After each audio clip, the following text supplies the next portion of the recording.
J'avais 15 ans et demi quand j'ai commencé à travailler.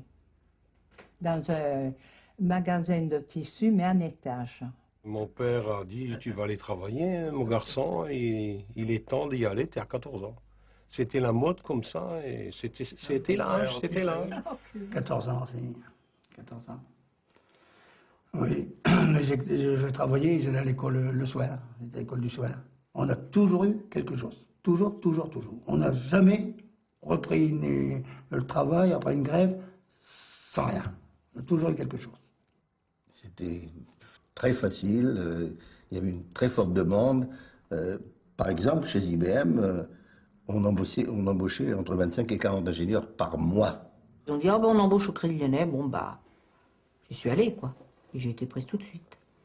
On avait vraiment l'impression, c'est ça qui est formidable, c'est qu'on avait l'impression de construire et d'avancer.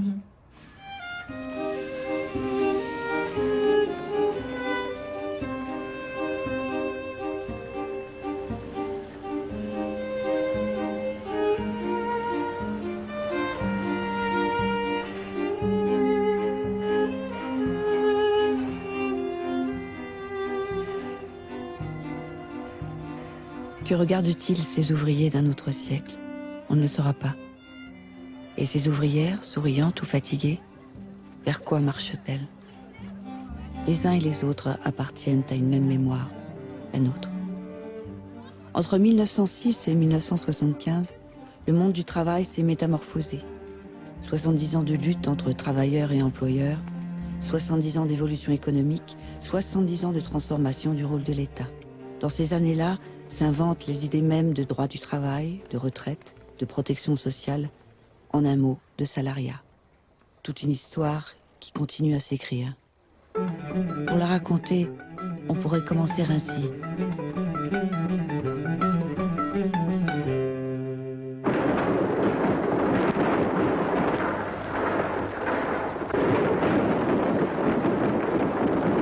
Je m'appelle Lucien, j'ai 10 ans, je suis à la mine 12 heures par jour, mes frères aussi et mes sœurs, tout ça pour quelques sous. Moi c'est Marie, j'ai 16 ans, je travaille du matin au soir à trier le charbon, le plus vite que je peux. J'ai tellement peur de mon chef.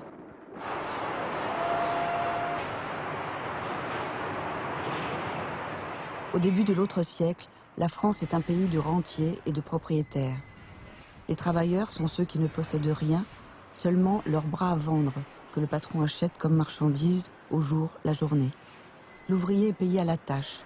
Il n'a ni vacances, ni indemnité chômage, ni sécurité sociale, ni retraite. Rigoureusement aucune protection.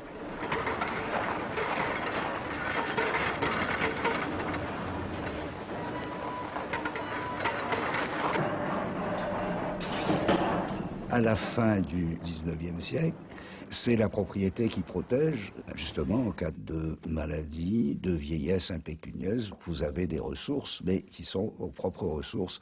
C'est la propriété privée. Et ceux qui sont hors propriété, je crois qu'on peut dire, sans faire de mélodrame, ils sont dans l'insécurité sociale totale. C'est-à-dire qu'ils sont à la merci du moindre aléa de l'existence. Bon, les travailleurs ont un salaire vraiment minimal, mais bon, peut-être survivent-ils à peu près et nourrissent-ils à peu près et encore mal leur famille tant qu'ils travaillent, mais une maladie, par exemple, bon ben ça bascule.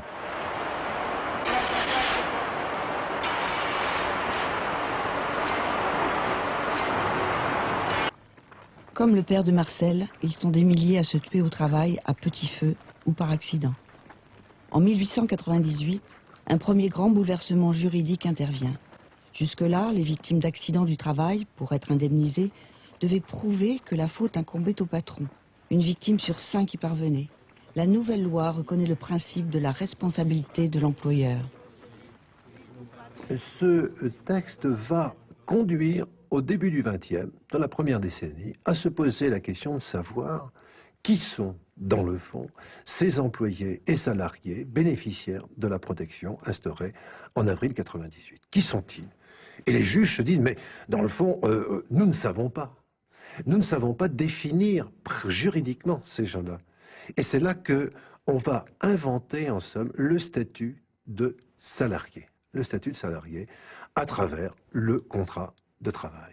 C'est-à-dire qu'on va abandonner le modèle qui prévalait tout au long du 19e, le contrat de louage, qui était réputé être un contrat conclu entre des égaux, de purs égaux, au profit d'un contrat de travail dont on fait le signe distinctif de la subordination, c'est-à-dire de l'inégalité, de la dissymétrie entre les parties. C'est vrai, cessons de nous payer de mots, le patron et l'ouvrier sont dans une situation inégale. Partons-en.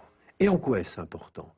C'est important parce que du jour où on a admis l'inégalité entre les parties, on s'est donné les moyens de la corriger. C'est-à-dire que le droit du travail est apparu alors comme ce droit qui va permettre de tendre au rétablissement progressif d'un minimum d'égalité entre les parties.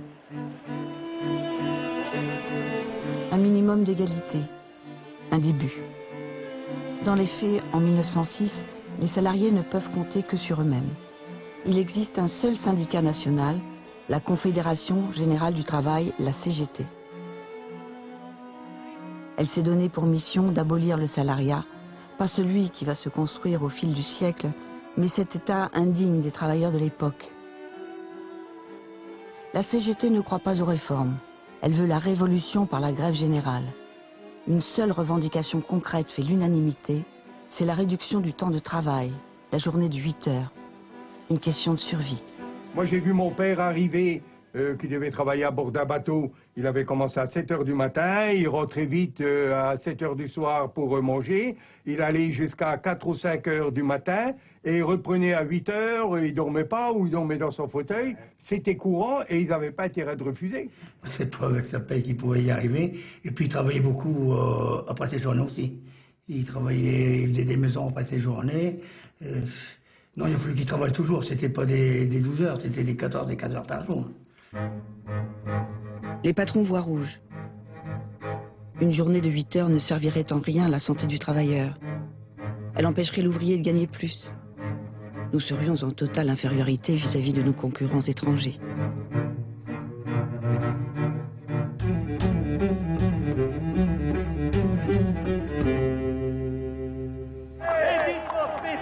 Mobilisation générale! Mobilisation générale! La grève est déclarée!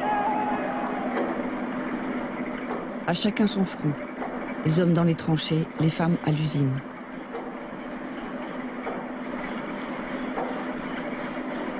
J'ai 25 ans et des journées de 14 heures. Je fais l'obusette, des petits obus contre les boches. Avant, j'étais dans la couture. J'ai 45 ans. Moi aussi, je fabrique des armes pour nos poilus. J'ai mes 3 fils dans les tranchées. C'est le temps de l'union sacrée, le temps de la trêve entre salariés et patrons. La CGT se rallie in extremis à l'effort de guerre.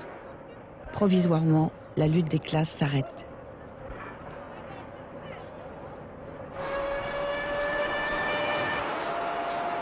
« 11 novembre 1918. Les cheminées des usines sifflent la fin de la guerre. Dans les entreprises, reprend la lutte. On discute, on distribue des tracts, on se tient au courant de ce qui se passe à l'Est. C'est qu'en Russie, le grand soir est arrivé. Des millions d'hommes et de femmes se sont mis à rêver d'une société nouvelle, d'un autre monde. Fini les patrons, fini le salariat, les usines aux travailleurs. 1919. En France, la lutte des classes a repris. Le patronat et la droite concèdent 2 lois importantes. La journée de 8 heures sur 5 jours est enfin votée. Elle ne sera pas appliquée partout, mais pour la première fois, on reconnaît aux salariés le droit de vivre aussi en dehors du travail. C'est le rapport même du salarié avec son employeur que la loi sur les conventions collectives va, quant à elle, transformer. Ce qui faisait cette situation misérable du travailleur, c'est qu'il était dans un rapport individuel avec son patron.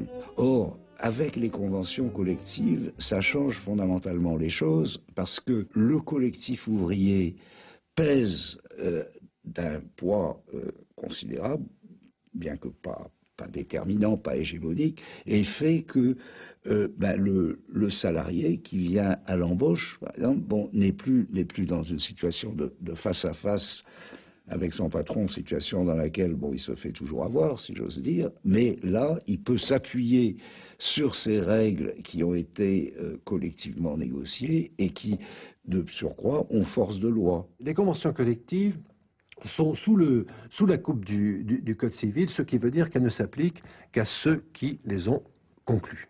Aussi bien du côté employeur que du côté des salariés. Ce qui veut dire que pour bénéficier d'une convention collective, il faut être membre du syndicat.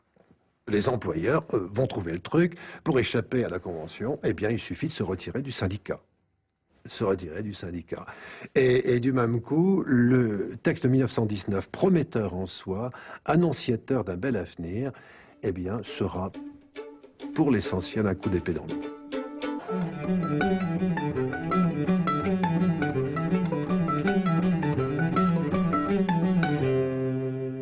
Quand on sortait du pharmacien, eh ben, toute la semaine de papa était passée.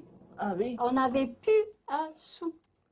Tellement c'était cher. Ah oui, les médicaments. Hein? Oui. Alors, vous vous rendez compte, il y avait une famille nombreuse, le père étant malade, il n'y avait pas de rentrée d'argent puisqu'on en laissait. Et quand on allait chez le pharmacien, on n'avait plus un sou. Alors, il fallait bien que les enfants mangent. Alors, comment vous faisiez pour que les enfants mangent? Une bonne question, ça. Souvent, ils ne mangeaient pas. On ne mangeait pas. Il y avait des jours que les grands laissaient leur pain pour les petits. On a tellement eu envie, tu passais devant le boulanger qui faisait son pain, lui.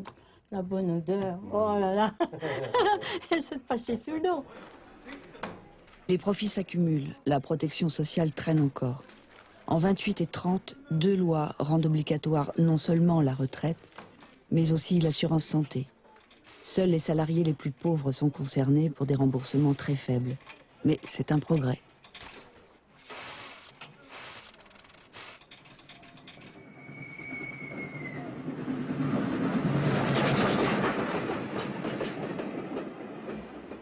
Les industriels aussi font des progrès. Dès le début du siècle, le constructeur américain Ford et l'ingénieur Taylor ont révolutionné les méthodes de production. C'est le chronomètre qui commande. Il faut supprimer les gestes inutiles. Le savoir-faire compte moins que la vitesse et la répétition. Le travail à la chaîne crée l'OS, ouvrier spécialisé, spécialisé dans une seule tâche. Les fonctions changent, les rythmes s'accélèrent et le travail se dégrade.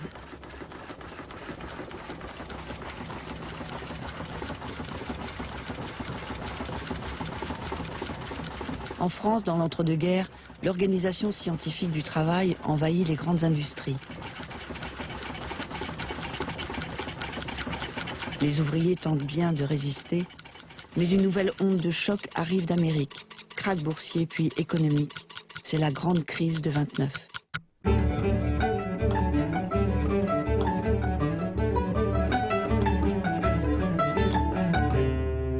Il nous faut procéder, messieurs, et cela de toute urgence, à une nouvelle compression provisoire du personnel et à un réajustement des salaires. Et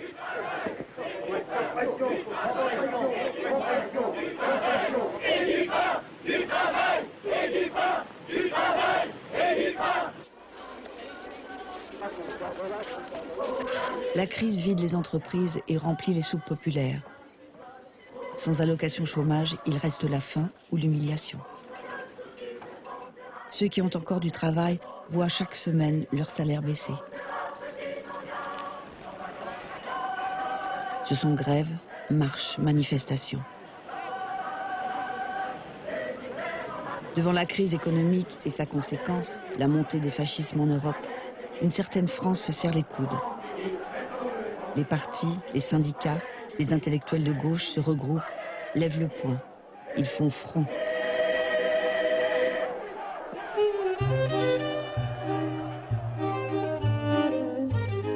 En juin 1936, la gauche unie remporte les élections.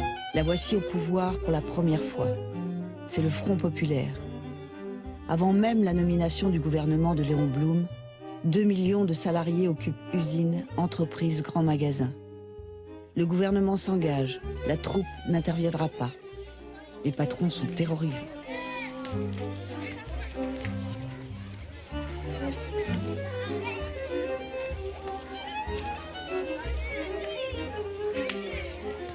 Marre des cadences infernales sur la chaîne. Je fais grève et j'occupe mon usine. Ça va changer.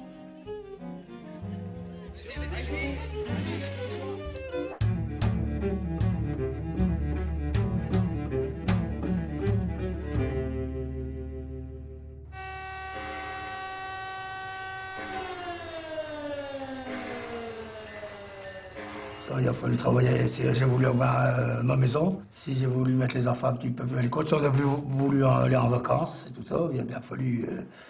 Non, je travaillais après mes journées, ouais, beaucoup. Je travaillais beaucoup après mes journées. J'ai fait la maison de la cave jusqu'au premier, mais là, je faisais 3 postes. Et je dormais, je rentrais à 5 h du matin, je dormais jusqu'à 10 h, 10 h 30. Quand je faisais à manger pour quand elle rentrait, des fois, ou je réchauffais ou quoi. À 2 h, j'étais de retour à la maison là, pour faire du mortier, mettre des briques en place et compagnie. Et le soir, je repartais à 7 h pour faire la nuit. S'il avait fallu.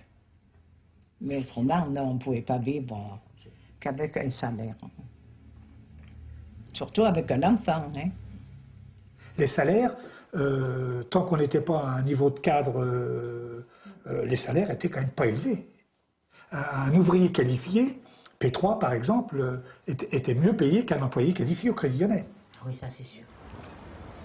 Les 30 glorieuses. Petit à petit, un équilibre différent va se mettre en place, fondé sur de nouveaux raisonnements, la logique keynésienne.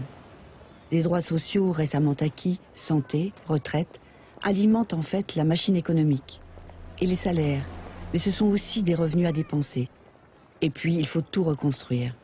Les besoins explosent et la croissance suit. 5% par an et davantage pendant plus de 20 ans. On a essayé les enfants dessus. Quoi faire comme, on dirait, des nomades. Mais on passait des bonnes vacances. Ouais. Quand on s'est battu pour la 4e semaine, j'étais un des premiers à l'avant des cortèges et pour la 5e semaine aussi. Ah ouais. C'est important les vacances.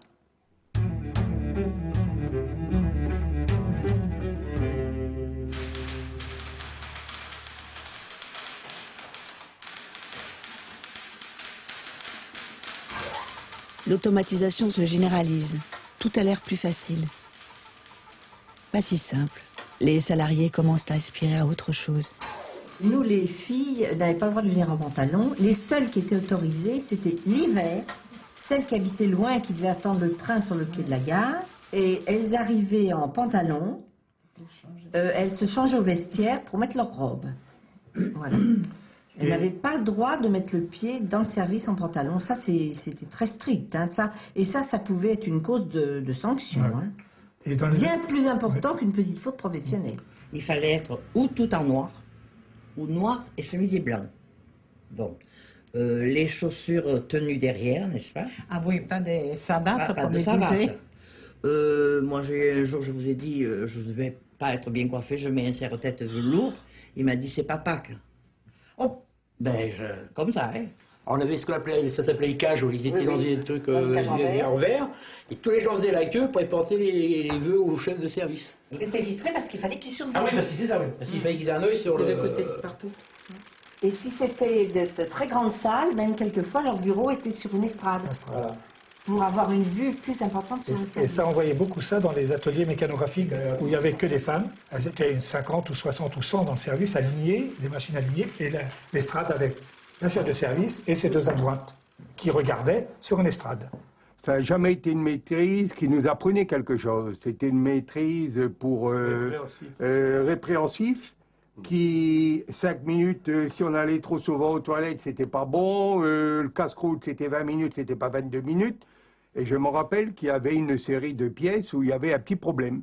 Donc l'ingénieur était venu. Et ils étaient à peu près 10 à côté de la machine. Et puis on avait dû couper des millimètres. Et l'ingénieur, il dit, il faut qu'il coupe encore 1 millimètre. Mais au lieu de me dire à moi, couper 1 millimètre ou couper 1 millimètre, il le dit au suivant. Et les 10 personnes, ça a dégradé. Que le dernier, le petit chef d'équipe, m'a dit à moi, coupe 1 millimètre. Et moi, j'ai dit à la machine, allez, coupe 1 millimètre. Vous voyez, on ne vous adressait pas la parole.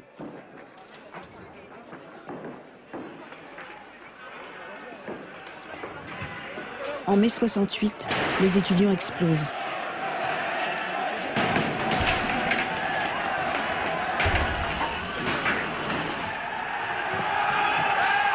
Après les étudiants, c'est le monde du travail qui débraye et revendique.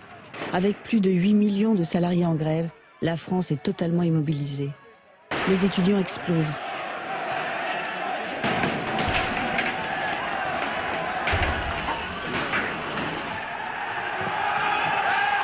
Après les étudiants, c'est le monde du travail qui débraye et revendique. Avec plus de 8 millions de salariés en grève, la France est totalement immobilisée. On est à 2 doigts de la révolution. Ces chefs des entreprises qui assument les 3/4 de l'activité productrice nationale appellent votre attention sur de graves dangers. La paralysie actuelle compromet les exportations, l'équipement des usines. Pour l'avenir, c'est votre niveau de vie, ce sont vos emplois qui seraient en cause. Il faut restaurer les conditions d'un travail ordonné sous l'autorité de la direction et des cadres de tout niveau.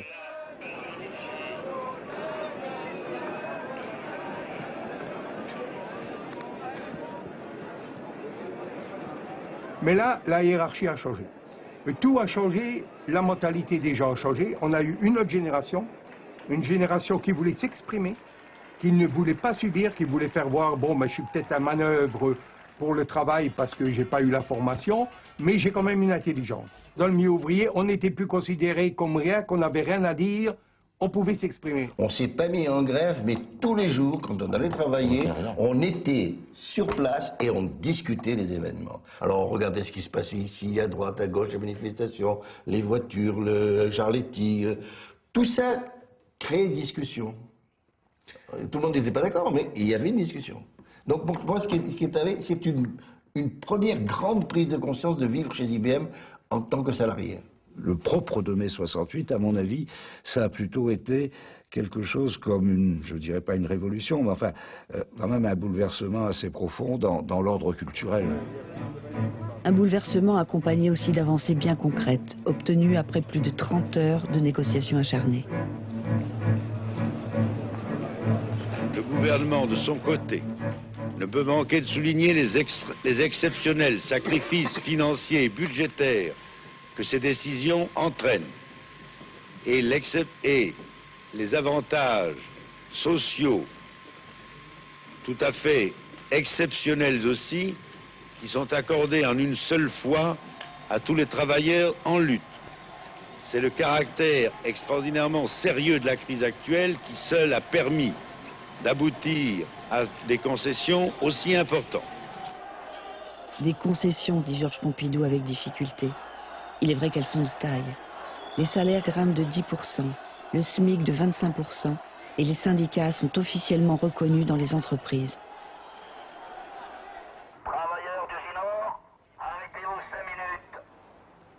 Déjà sous la 4e République, il existait dans certaines entreprises, dans certains secteurs, des syndicats dans l'entreprise. Mais tout ça était hors la loi. Ce qui s'est passé en 68, c'est qu'on a généralisé des pratiques qui existaient à certains endroits. On a reconnu le droit syndical dans l'entreprise, les délégués syndicaux, les sections syndicales d'entreprise, avec tout ce qui va avec, c'est-à-dire un local, le droit de distribuer des tracts. L'organisation syndicale existe aujourd'hui à l'intérieur de l'entreprise. Elle a imposé au patronat, par ses luttes, que le local syndical soit implanté dans l'usine. Cela n'existe pas encore partout, comme ici chez Renault à Flins. Mais il dépend de l'action de tous les syndiqués pour que ça le soit partout, demain. Alors que j'étais ingénieur et que ça se faisait pas, mais en 68, j'ai décidé de prendre une carte dans un syndicat et j'ai pas été le seul. On a été plusieurs ingénieurs à faire ce genre de démarche, et alors même que nous étions des commerciaux et que c'était pas du tout évident. Il y a des malheureux, des gens qui n'ont, c'est pas des malheureux, qui n'ont pas la possibilité intellectuelle ou de se bagarrer pour avoir une augmentation, simplement une augmentation de salaire. J'ai envoyé qui me disait, tu vois, moi je fais le même travail que toi, madame, et puis toi tu gagnes autant, moi je gagne autant. Mais je dis, tu l'as réclamé l'augmentation? Ben non, je n'oserais pas, ben non, je n'oserais pas. Alors s'il n'y avait pas un délégué qui pourrait réclamer pour ses copains, et ben ce garçon-là, il aurait toujours resté en bas de l'échelle, il n'aurait jamais eu une petite augmentation. Quelle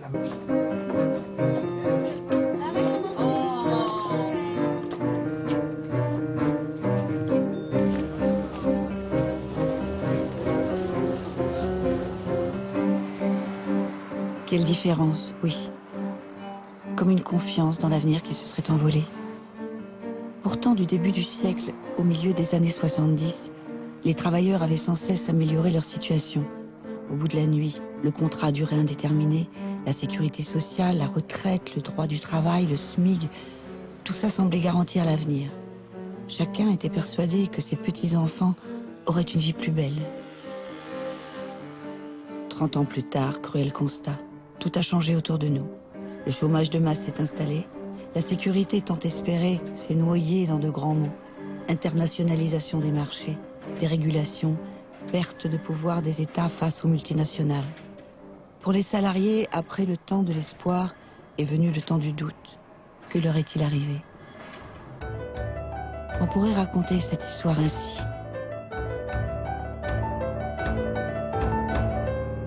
L'événement le plus important de cette année, l'année 1976, n'est pas un événement politique. L'événement le plus important est un événement économique. C'est la reprise de l'activité économique qui signifie la fin de la crise. En réalité, la crise ne fait que commencer. Voilà les salariés devant un cocktail inédit. Croissance molle, forte inflation et surtout chômage. En 1976, les chômeurs ont déjà dépassé la barre symbolique du million. Les hommes politiques sont désarçonnés et l'univers des salariés bouleversé. D'abord, on a commencé à parler de crise et même à rattacher ça au choc pétrolier, à l'augmentation du prix du pétrole, etc. Mais peu à peu, on s'est rendu compte que c'était plus grave que ça et que, au fond, maintenant, peut-être après pas mal de recul, puisque ça fait un bon quart de siècle de ça, il me semble qu'on peut dire que c'est sans doute un changement de régime du capitalisme. C'est un duo de choc, arrivé au pouvoir autour de 1980, Margaret Thatcher et Ronald Reagan, qui impulse ce changement de régime. Fini les politiques keynésiennes des 30 glorieuses, en général favorables aux salariés. Politique de relance par la consommation ou la dépense publique. La Dame de Fer, par exemple, privilégie les entreprises, développe les emplois précaires, casse les syndicats, donne la primauté au marché. Ce qu'on a appelé le néolibéralisme est né. Il ouvre grand la porte à la mondialisation économique et financière. Pour le salariat, c'est une nouvelle période de son histoire. La grande force de ce qu'on appellerait aujourd'hui les néoconservateurs américains, des libéraux américains, ça a été de convaincre l'opinion internationale que finalement, si la croissance ralentissait, s'il y avait des difficultés économiques dans les années 70, c'était à cause des politiques qui étaient menées, notamment les politiques keynésiennes, et qu'il fallait de se passer là, faire table rase et revenir aux politiques libérales qui avaient si magistralement échoué dans les années 30. Il y a eu un mouvement de libéralisation massif, libéralisation des marchés, libéralisation des échanges internationaux, libéralisation financière, qui s'est amorcé autour de l'idée que c'était la seule solution pour faire progresser nos économies. C'est la fin du keynésianisme, quoi. C'est-à-dire c'est le retour de Friedman, le retour des monétaristes, l'idée que l'argent fort, l'argent doit avoir une grande valeur, et l'idée qu'il faut une politique de l'offre. C'est-à-dire qu'il faut favoriser les riches, et que les riches, en favorisant les riches, on favorisera les pauvres. Dans les pires années de la décennie 80, on atteindra quelque chose comme 800 000 licenciements économiques par an.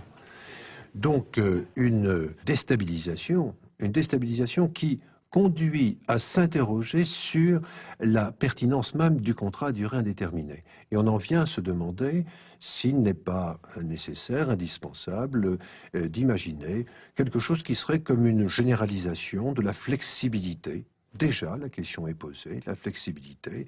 Une flexibilité qui ne serait pas simplement fonctionnelle, mais qui serait une flexibilité statutaire. Au départ, la flexibilité, c'est la capacité d'adaptation des entreprises, d'adaptation à leur environnement, aux nouvelles technologies, au changement des marchés.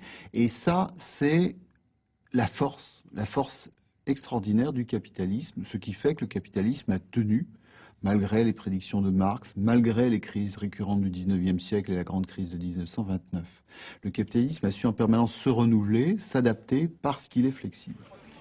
Et en même temps, la flexibilité, ça ne veut pas dire nécessairement flexibilité de salariés qui n'ont pas grand-chose à dire et qu'on jette et qu'on prend en fonction des besoins. La flexibilité, ça doit être quelque chose de négocié, de partagé, et ça ne doit pas concerner évidemment que le marché du travail. Pour nous, flexibilité, c'est clair. C'est flexibilité dans les conditions de travail, dans l'emploi, dans le licenciement, dans l'embauche, dans les salaires, dans les lieux de travail, etc. Demandé d'ailleurs, je le signale, très souvent par les salariés eux-mêmes. Ça n'est pas une exigence simplement des entreprises, mais aussi des salariés. Alors, il faudrait savoir quel contenu on va donner à ce mot flexibilité, et je crois qu'il faut que la législation sociale s'adapte à l'heure aujourd'hui, se mette aujourd'hui à l'heure de la compétitivité des entreprises.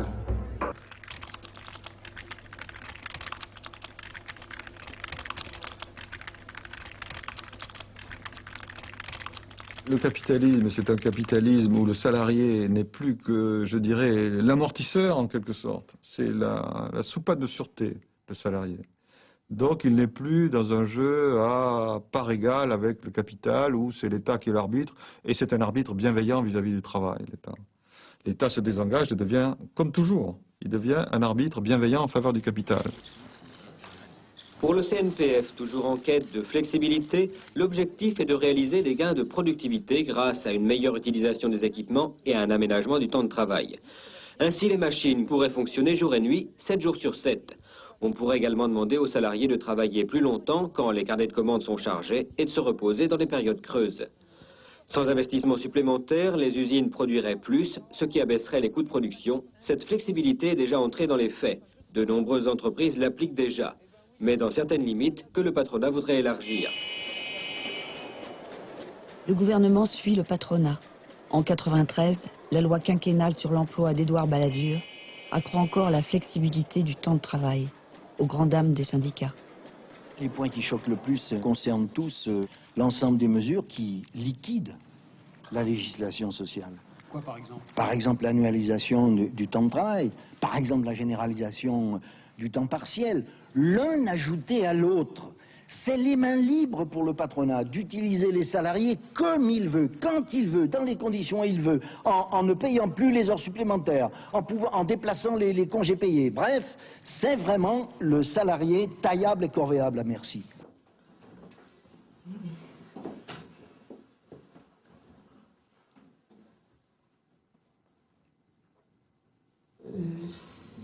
C'est des horaires variables, quoi. Donc à la semaine, on sait une semaine en avance ce qu'on va faire la prochaine semaine. C'est soit le matin, soit l'après-midi, les 13h, 20h30 ou 7h, 14h30. Voilà. Mais on ne peut pas prévoir un rendez-vous, on ne sait pas. On attend d'avoir nos horaires pour pouvoir prendre le rendez-vous. J'ai un contrat modulable où je peux faire plus 4 heures par rapport à mon contrat, voire moins 4 heures. Ça dépend le besoin de la semaine, si c'est Noël, si c'est une semaine creuse, ça dépend. Arrivé une année, ils m'ont posé à 35 heures et depuis je suis restée à 35 heures. Mais c'était vraiment par chance, quoi, parce que sinon j'étais en 30 heures, 25 heures. Je fais 21 heures sur 5 jours, du mardi au samedi inclus. Alors que bon, c'est vrai que j'aimerais mieux travailler 3 jours, même s'il faut faire 8 heures, travailler 3 jours dans la semaine, même en fin de semaine au début, parce que quand on est maman, c'est plus facile pour s'organiser dans la vie de tous les jours.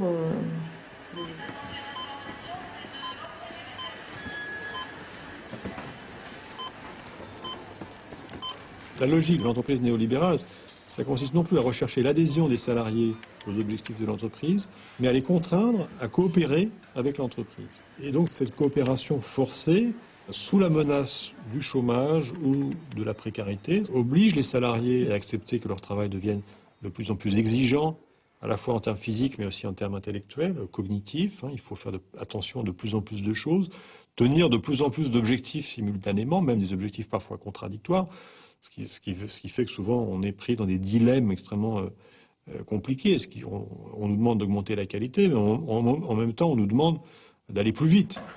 Il faut toujours être là. Si d'ailleurs mon client n'arrive pas à me joindre sur mon téléphone portable, il n'est pas content. Comment donc un commercial qui ne peut pas être joignable, c'est impensable. Moi, personnellement, j'aime bien utiliser la théorie des tuyaux. Je considère que mon bureau est comme une salle de bain. Et avec des tuyaux qui amènent de l'eau, certains de l'eau chaude, l'eau froide, etc. Et quand tu regardes, tu as l'ordinateur, tu as le téléphone fixe, tu as le téléphone portable, et puis quand tu as la porte ouverte du bureau, il y a des gens qui rentrent. Et comment on peut gérer toutes ces priorités qui sont pas forcément urgentes, certaines le sont, certaines le deviennent, et avec le sentiment que c'est le tonneau des Danaïdes. C'est qu'on remplit, mais le fond, il y a des trous. Donc de toute façon, on n'arrivera jamais à éponger tout ce qu'il y a à faire. Les salariés sont condamnés à donner toujours davantage, mais rien n'y fait. De 93 à 97, le chômage se fige autour des 3 millions. Plus de chômeurs, moins de cotisations. Conséquence, les déficits des systèmes de protection sociale se creusent et c'est une nouvelle menace qui se profile. Au cœur de l'été 93, la retraite des salariés du privé est sur la sellette. Une réforme discrète d'Édouard Balladur allonge la durée de cotisation et réduit le montant des pensions. Pour beaucoup, elle signe l'arrêt de mort de la dernière grande conquête sociale, la retraite à 60 ans avec une pension complète. Un an plus tard, c'est au tour du salaire minimum. Le contrat d'insertion professionnelle, le CIP, permettrait aux employeurs de payer certains jeunes en dessous du SMIC.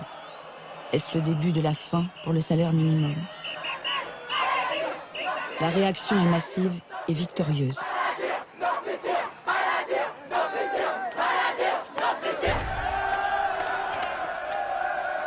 En 95, rebelote.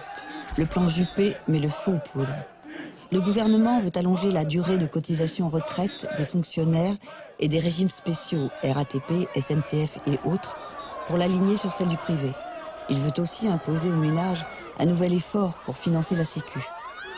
Et là, j'irai jusqu'au bout parce que c'est des choses qui nous ont été acquis par nos parents et qu'on doit transmettre à nos enfants.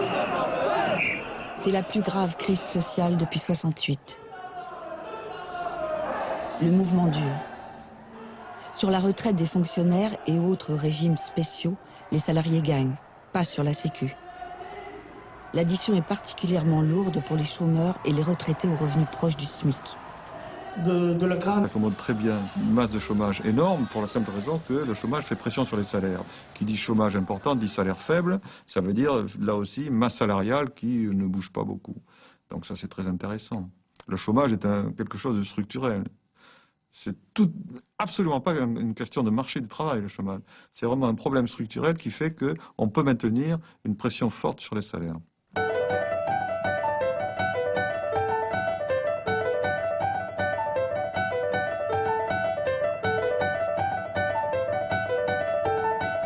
Je crois qu'aujourd'hui, les entreprises ont un dû à l'égard des chômeurs, elles ont un dû à l'égard de la société en général par rapport aux aides dont elles ont bénéficié, et il est temps qu'il y ait un retour qui soit clair, qui soit net en matière de création d'emplois. Desserrer l'emprise du chômage, ce serait aussi réduire la pression sur les salariés. En 97, les Français ramènent la gauche au pouvoir. Elle bénéficie du redémarrage de la croissance et veut lier lutte contre le chômage et progrès social. Martine Aubry est aux manettes. Elle promeut les 35 heures sans diminution de salaire, mais concède davantage de flexibilité. La loi soulève un grand espoir. Nous avons été bernés tout au long de la journée. Il va sans dire que nous avons perdu une bataille, mais que nous n'avons pas perdu la guerre. Nous allons nous battre jusqu'au bout contre une mesure qui est très mauvaise pour l'emploi, qui va créer beaucoup de chômage, qui est très mauvaise pour l'Europe et pour l'euro, et qui était bien entendu très mauvaise pour le dialogue social. Quand j'ai démissionné, j'ai dit, puisque la méthode qui consiste à négocier, à convaincre ne marche pas, eh bien, il faudra se battre, et s'ils veulent un tueur, ils l'auront. Qui assure la place de la France en Europe et dans le monde? Qui n'en peut plus d'être ignoré, méprisé, menottés, taxés, surtaxés, suspectés. Salut! Exit le Conseil national du patronat français. Antoine Sellière lance le Parti des entreprises. C'est le MEDEF, Mouvement des entreprises de France. Un MEDEF qui part en guerre contre le gouvernement, contre les syndicats et contre les 35 heures. Pourtant, à l'usage, les 35 heures, toujours accompagnées d'allègements de charges, ne sont pas si catastrophiques pour les entreprises.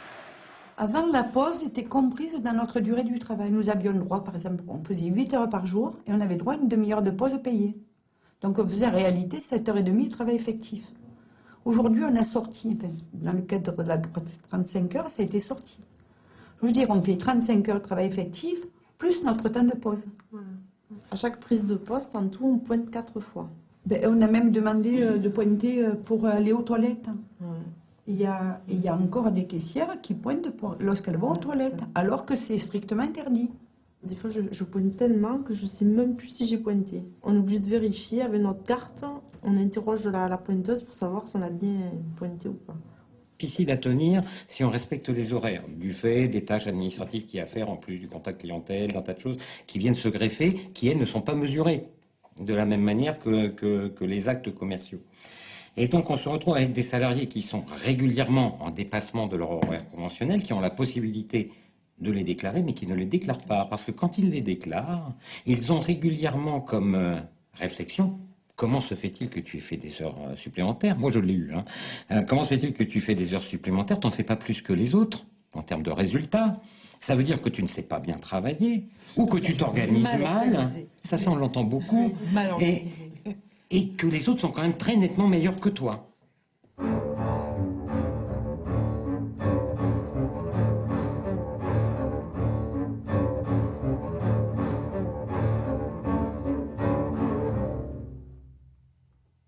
Les affaires se suivent sans se ressembler ces derniers mois. La dernière en date, Adecco, société d'intérim, Parmalat, une grande laiterie italienne, ou encore l'américain Enron. Ce type d'affaires est la conséquence d'une économie de plus en plus soumise au monde de la finance. Peggy Leroy, Dominique.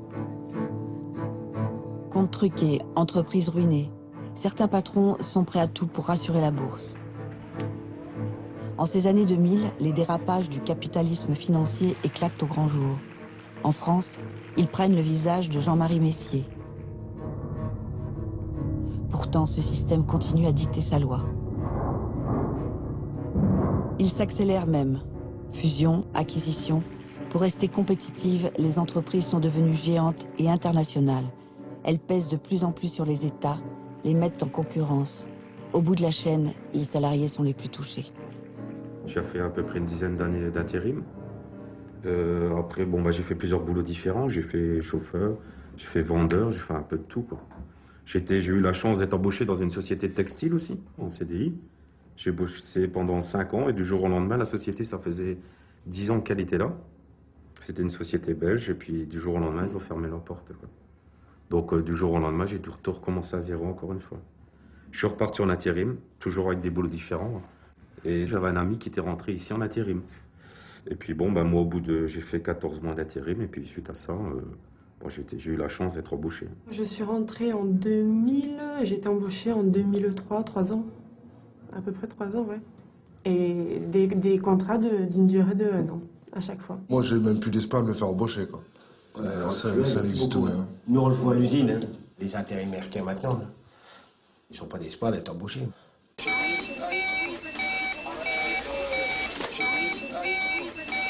L'accès à un travail stable est devenu un vrai parcours du combattant. Chez beaucoup de salariés, le niveau de vie régresse.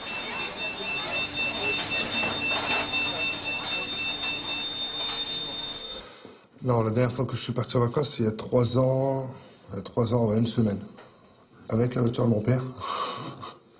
Et c'est lui qui avait payé la location. Moi non, en vacances, non.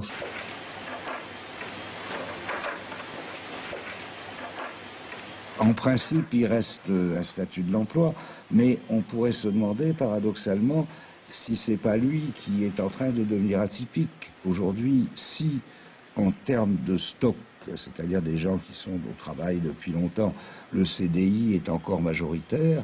Par contre, si on prend les premières embauches, c'est le contraire. C'est pour ça, si on toujours s'efforce de raisonner en termes de processus, on risque d'assister à un basculement qui ferait qu'à la limite, ce serait l'emploi qui était hégémonique il y a 30 ans, qui deviendrait atypique et minoritaire. 2001.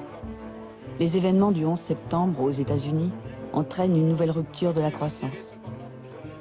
En 2002, les Français portent à nouveau la droite au pouvoir. Elle reprend ses réformes. Le MEDEF obtient sa revanche. Les accords de 35 heures peuvent être modifiés. La nouvelle loi augmente le nombre d'heures supplémentaires possibles et diminue leur rémunération. Il faut plus de liberté pour les travailleurs, et notamment pour ceux qui veulent travailler plus pour gagner plus, et plus de liberté pour les entreprises, afin de mieux s'adapter au marché et au développement. Travailler plus pour gagner plus, pas si simple. On se fait un peu niquer la gueule, quoi, quelque part. Hein. Parce qu'ils nous suppriment des jours, ils nous rajoutent des jours de travail pour moins de paye. C'est vraiment une perte pour nous, quoi. C'est vraiment un accord qui vaut rien du tout, quoi.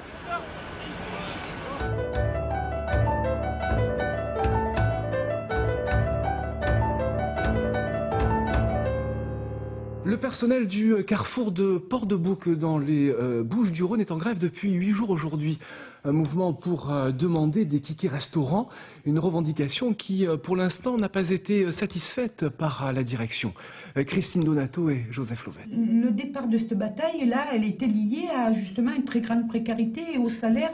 On n'arrive pas à manger, on n'arrive même pas à se restaurer. On partait pour demander des tickets restaurants, je veux dire, pour essayer d'avoir un pouvoir d'achat supplémentaire et de manger de façon à peu près convenable, quoi, à peu près. À partir du moment où il devient très très difficile d'obtenir quoi que ce soit, à partir du moment où l'action syndicale est purement défensive, c'est-à-dire comment limiter le nombre de licenciements ou les rendre un petit peu moins douloureux, à partir du moment où la plupart des combats sont perdus, contre les fermetures d'usines par exemple, les syndicats évidemment sont en retrait. D'autre part, les changements de mode de gestion font que les salariés dans les entreprises ont de plus en plus des réflexes individualistes. Moi, quand j'étais intérimaire, j'ai jamais fait grève, parce que de toute façon, si vous faites grève quand vous êtes intérimaire, c'est l'embauche, vous pouvez faire une croix dessus, quoi. Bon, le jour que j'étais embauché, j'ai fait grève.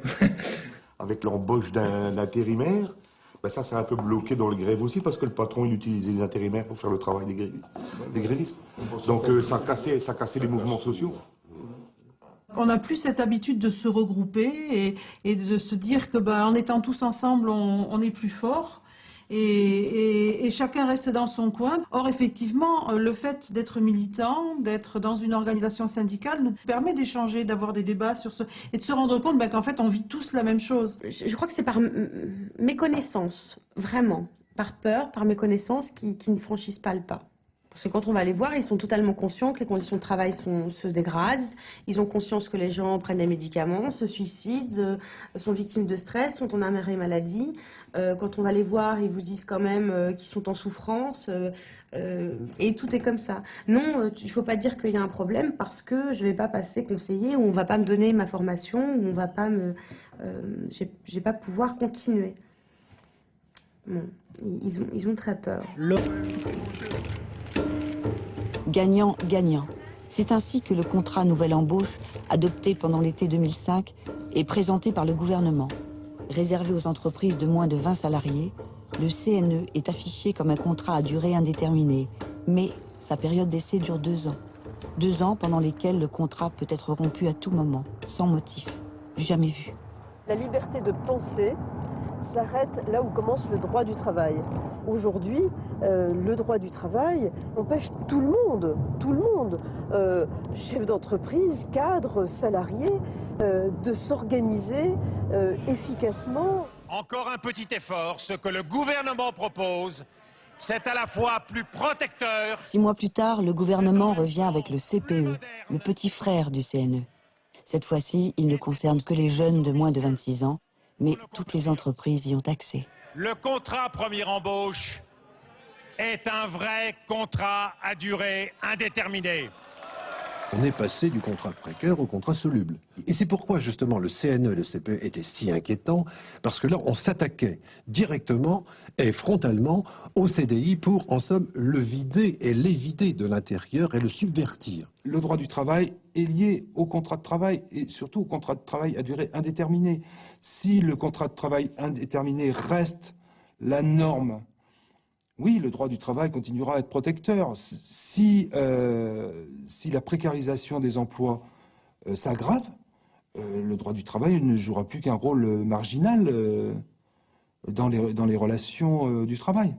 Retrait du CPE! C'est la goutte d'eau. La peur des jeunes devant la précarité à perpétuité explose. On vivra dans l'incertitude, on ne pourra pas faire des plans, s'acheter une voiture, louer un logement, etc. quoi. On n'a plus de poids, même avec Bac plus 6, on vaut rien. 2 mois de manifestation et une victoire. Le CPE est enterré. Mais le CNE, lui, reste. Août 2006. Déjà plus de 600 000 contrats nouvelle embauche signés. Pour les salariés, c'est la flexibilité qui continue de progresser, pas la sécurité.